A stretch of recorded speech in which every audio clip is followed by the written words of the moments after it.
السلام عليكم. النهارده عيد الحب. في الحب الحقيقي بجد من وجهة نظري انا ان انت تكون قريب من ربنا. الحب الحقيقي بجد اللي انت تبدا تغير من نفسك. الحب الحقيقي بجد اللي انت تكون دايما بر بوالديك. الحب الحقيقي بجد تكون قريب من زوجتك واولادك.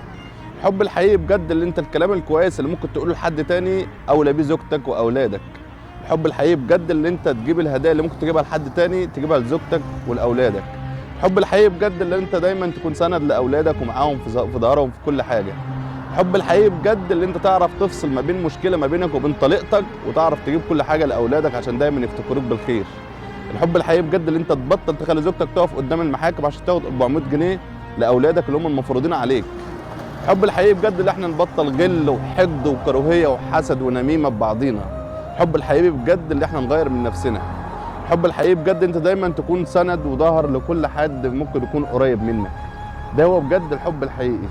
ده اللي ممكن تجيبها لحد تاني تجيب بيها حاجات لزوجتك. الحب الحقيقي بجد اللي الكلام اللي ممكن تكون دايما عندك الشوق اللي انت تقوله لحد تاني تقوله لزوجتك هي اولى بيه.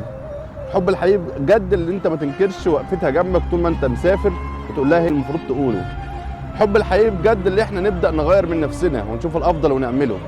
الحب الحقيقي لو انت بعيد عن ربنا تقرب من ربنا. ده هو الحب الحقيقي. فاهمه اللي انت تقول كلام حلو للناس انت ما تعرفهمش وتجيب هدايا للناس انت ما تعرفهاش وتصرف فلوسك للناس انت مش مفروض ان انت تصرف عليهم فلوس.